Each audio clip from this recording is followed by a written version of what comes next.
Señor Presidente. Mr. President, we welcome the convening of this meeting and the relevant briefings by Secretary General Antonio Guterres, Ms. Kate Blanchett as the Goodwill Ambassador representing the UN Office of the High Commissioner for Refugees, and Mr. Tegenierwork Getu of the UNDP. Peru follows closely and with considerable concern the situation of the Muslim Rohingya people in the Rakhine State in Myanmar, as well as the situation of these people in the largest refugee camp in the world, established in Cox's Bazar, thanks to the solidarity of the government and people of Bangladesh, which now shelters more than 1 million people.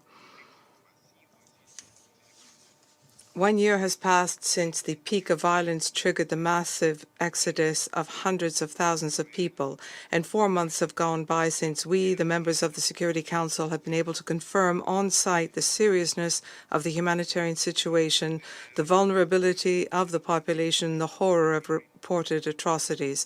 Peru had the honor to head the visit of members of the Council along with the UK and Kuwait. However, we must recognize that response since then has still fallen short of resolving this crisis in any sustainable way, in getting to the root causes and in guaranteeing due accountability. That is, despite efforts of the international community and at the initiative of the Secretary General, who brought this matter to the Council, exercising for the first time since 1986 the prerogatives entrusted to the Council in the UN Charter. We must redouble our efforts to ensure the voluntary, safe, dignified, and sustainable return of the Muslim Rohingya people, recognizing the responsibility of the Burmese authorities and the international community to protect the population. We recognize that this is a complex situation and it presents major challenges as part of a delicate process of peace, reconciliation, and democratization. The agreement signed by Myanmar with Bangladesh, the UNHCR, UNDP, and the establishment of an office for the Special Envoy in Naypyidaw are steps in the right direction, as is the establishment of the Independent Commission of Inquiry. These arrangements must lead to results on the ground in terms of access to justice for returnees. We welcome recent meetings that have been held to provide means of subsistence and the provision of basic services for returnees. However, we emphasize the urgent need to implement as a whole the recommendations of the Kofi Annan Commission. We would also take this opportunity to join in the tribute paid to the former Secretary General and to highlight the power of his legacy.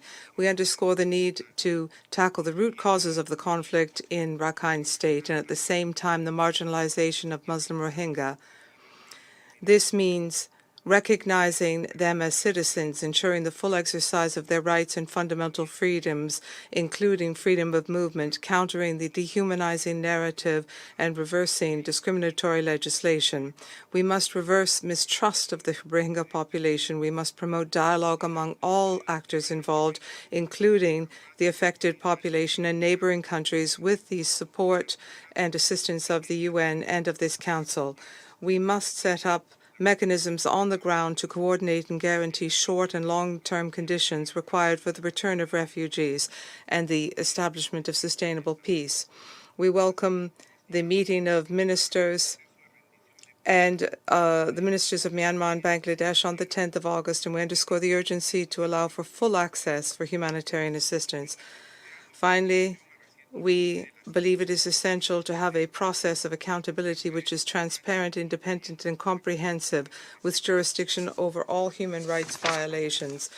Peru is considering the recent report of the Human Rights Council fact-finding mission, including its specific recommendations. We emphasize that these atrocities must not go unpunished. In the immediate future, we must allow access to the north of Rakhine for the UNHCR and for independent international actors in order to ensure that these forgotten victims, as the Secretary General has called them, receive full justice. Thank you.